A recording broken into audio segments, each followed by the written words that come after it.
Hello friends, I am Shivam Pandey again with a new topic, necrosis and its types. What is the necrosis?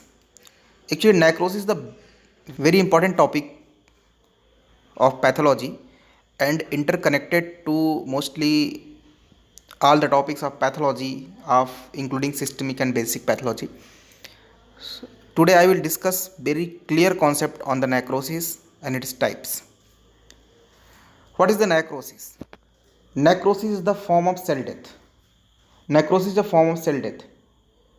इसमें होता क्या है कि जो cell membranes होती हैं वो, देखो ये नॉर्मल सेल है, ये सेल मेम्ब्रेन्स, जो ये सेल मेम्ब्रेन्स है वो फेल अपार्ट हुआ और उसके बाद क्या हुआ कि जो इंजाइम्स हैं, सेलुलर इंजाइम्स, डाइजेस्टिव इंजाइम्स, वो लीक आउट हुए यहाँ से और फिर पूरे सेल को डाइजेस्ट कर दिए, सेल डेथ कर दिए। तो this is a form of cell. सबसे पहले हाइपोक्सिया का कंडीशन क्रिएट होता है नेक्रोसिस में। ऑक्सीजन सप्लाई रिड्यूस होता है एटीपी कम जनरेट होने के कारण। उसमें क्या होता है, माइटोकॉन्ड्रियल डैमेज सबसे पहले होता है।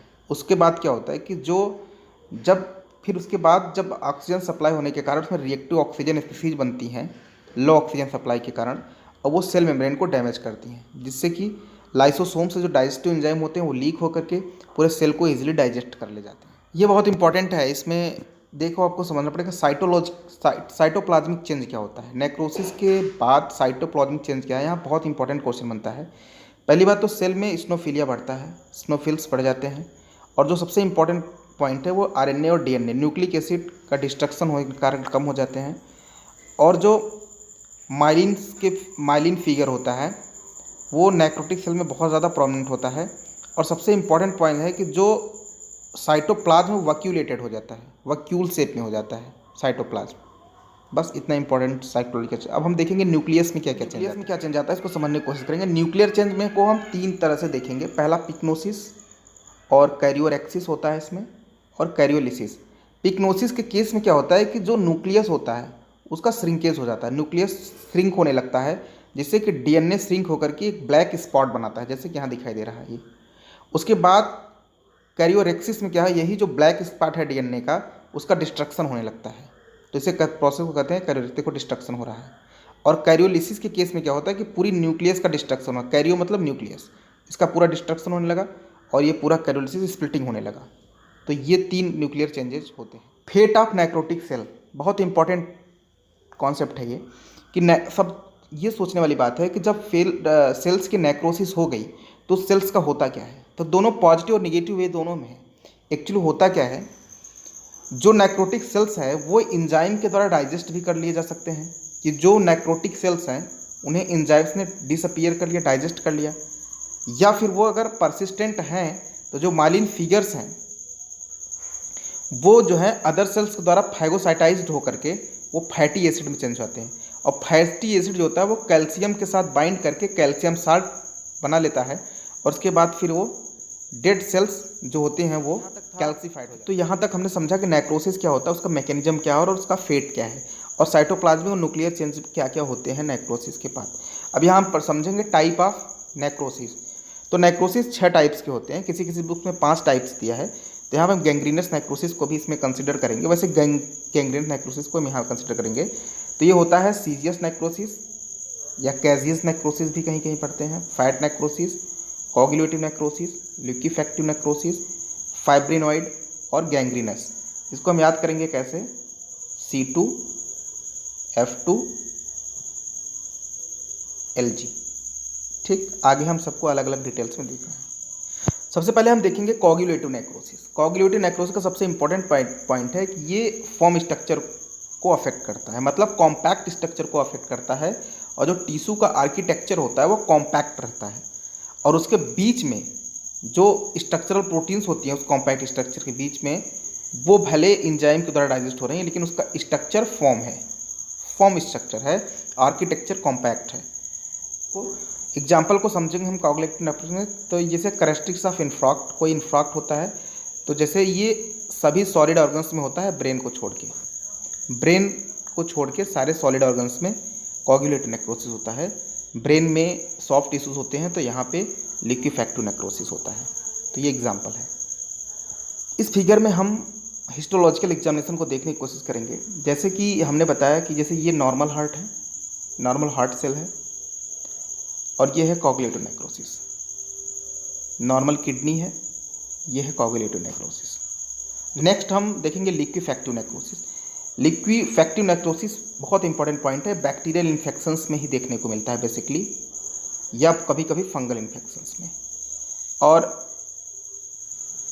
कहीं भी सेंट्रल नर्वस सिस्टम में ज़्यादातर दिखाया था, जहाँ पे जो है सॉफ्ट टिश्यूज़ होती हैं। एक्चुअली में इसका जो अपीयरेंस होता है वो क्रीमी येलो कलर का होता है। इसमें होता क्या है, मैं इसका एक मैकेनिज्म बता दे रहा हूँ आपको कि ये एक्टिव इन्फ्लामेशन हुआ बैक्टीरियल इन्फेक्शंस के बाद, उसके बाद बैक्टीरियल का इन्फेक्शंस हुआ, उसके बाद वहाँ पे क्रीमी या येलो लाइक मटेरियल हुआ, पस फार्मेशन सबसे इम्पॉर्टेंट नेचर होता है। इसमें देखिए ये नॉर्मल ब्रेन, और यहाँ पे देखो क्रीमी येलो कलर का लिक्विफैक्टिव नेक्रोसिस की टिश्यूज़ दिखाई दे रहे हैं। इसमें देखो क्लियर क्रीमी येलो कलर का नेक्रोटिक टिश्यूज़ दिखाई दे रही हैं। तो गैंग्रीनस नेक्रोसिस, एक्चुअली हम गैंग्रीन को एक अलग लेक्चर में पढ़ने की कोशिश करेंगे। यहाँ पे हम गैंग्रीनस नेक्रोसिस को समझने की कोशिश करते हैं। No distinctive pattern of cell death, मतलब कब कहाँ किधर डिस्ट्रक्शन होने लगा, कोई डिस्टिंक्शन इसका नहीं है। एक्चुअली ये लोअर लिम्स में ही होता है बेसिकली, वहाँ पे इस्चेमिक ब्लड सप्लाई कम होने के बाद वहाँ पे कोगुलेटिव नेक्रोसिस में वो चली जाती है। और यहाँ पे क्या होता है, जब वो बैक्टीरियल इन्फेक्शन में सुपर इम्पोज हो जाता है लोअर लिम, तो वहाँ पे जो बैक्टीरिया है और वहाँ पे ल्यूकोसाइड कंटेंट इकट्ठा होते हैं बैक्टीरिया के डिस्ट्रक्शन के बाद, तो जो मार्फोलॉजिकल अपीयरेंस होता है वो एकदम लिक्विफैक्टिव नेक्रोसिस की तरह होता है, और उसके बाद उसको कहते हैं वेट गेन। इंपॉर्टेंट नेक्रोसिस है ये कैजियस नेक्रोसिस या सीजियस नेक्रोसिस। कैजियस का मतलब होता है चीज लाइक, तो चीज लाइक जो होता है वो बेसिकली जो चीज़ होता है उसका कलर क्या होता है, जो चीज़ होता है तो उसका येलो वाइट कलर होता है। कभी आपने अगर चीज़ देखा ध्यान से तो उसमें येलो वाइट कलर ही अपीयरेंस दिखाई देता है, सबसे इम्पोर्टेंट बात है। एक्चुअली में इसका क्या है कि इसमें बेसिकली ट्यूबरकुलोसिस की जो नेक्रोसिस होती है वो होती है कैजियस नेक्रोसिस, और इसमें इंपॉर्टेंट बात है कि इसमें ग्रैनुलोमा का फॉर्मेशन होता है। कैसे कि जो इस नेक्रोसिस का सबसे इंपॉर्टेंट कॉन्सेप्ट ये है कि इसका जो एची स्टेनिंग है वो पिंक कलर का होता है, ये भी एक इंपॉर्टेंट हिस्टोलॉजिकल कॉन्सेप्ट है। दूसरी चीज़ ये है कि जो इसकी टिश्यूज़ होती हैं वो हमेशा माइक्रोफेज के द्वारा सराउंड्स होती हैं और अदर इन्फ्लामेटरी सेल्स के द्वारा वहाँ पे नोड्यूल्स बनते हैं। ये बहुत इंपॉर्टेंट नोड्यूलर लेजन होता है जिसे ग्रैनुलोमा कहते हैं। तो अगर कोई पूछे इंपॉर्टेंट क्वेश्चन बने कि ट्यूबरकुलोसिस में कौन सी necrosis, this is the caseous necrosis. ये कैजियस नेक्रोसिस का कुछ ये होता है येलो वाइट में होता है। फैट नेक्रोसिस बेसिकली ये एडिपोज टिश्यू में होता है। फैट टिश्यू जो होता है इसमें फैट का डिस्ट्रक्शन होता है। एक्चुअली में जो पैंक्रियाटिक लाइपेजेज होते हैं जो लिपोलिसिस करते हैं उनका सेक्रेशन बढ़ जाता है स्टिमुलस के कारण। अब वो आसपास के जो टिश्यूज होते हैं जैसे पैंक्रियाज उसकी खुद की टिश्यू और पेरिटोनियल के जो फैट होते हैं उसमें डिस्ट्रक्शन काज करने लगते हैं पैंक्रियाटिक लाइपेज के कारण। जैसे अगर किसी कंडीशन में पेशेंट को एक्यूट पैंक्रेटाइटिस है तो वहाँ पे एंजाइम्स का जो सेक्रेशंस है लाइपेजेज का वो बढ़ जाता है।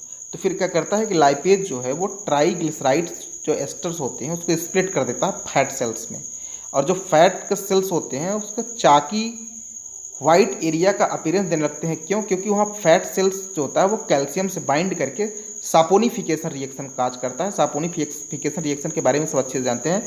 फैट नेक्रोसिस में आप देख सकते हैं कुछ इस तरह का झागी अपीयरेंस होता है, ऐसा कुछ होता है फैटी डिपोज। लास्ट में देखेंगे फाइब्रिनॉइड नेक्रोसिस, बहुत इंपॉर्टेंट है। एक्चुअली ये स्पेशल फॉर्म ऑफ नेक्रोसिस है, ये बहुत इंपॉर्टेंट पॉइंट है, ऑब्जेक्टिव क्वेश्चंस में ही बनते हैं। और ये सबसे इंपॉर्टेंट पॉइंट है, इसका हम केवल हिस्टोलॉजिकल एग्जामिनेशन से ही इसके अपीयरेंस को पता लगा सकता है। यही एक ऐसी नेक्रोसिस है जिसको आप देख के नहीं बता सकते हैं किस टाइप की नेक्रोसिस जब तक कि आप इसका एची स्टेनिंग नहीं करेंगे, हिस्टोलॉजिकल एग्जामिनेशन नहीं करेंगे। बेसिकली पेशेंट ऑफ हाइपरटेंशन के पेशेंट में मिलता है, इम्यून रिएक्शन इन्वॉल्व होती हैं इसमें, और पिंक एमॉर्फस अपीयरेंस है इसका एची स्टेनिंग पे। एची स्टेनिंग पे पिंक एमॉर्फस है और वहाँ पे फाइब्रिनॉइड बनता है।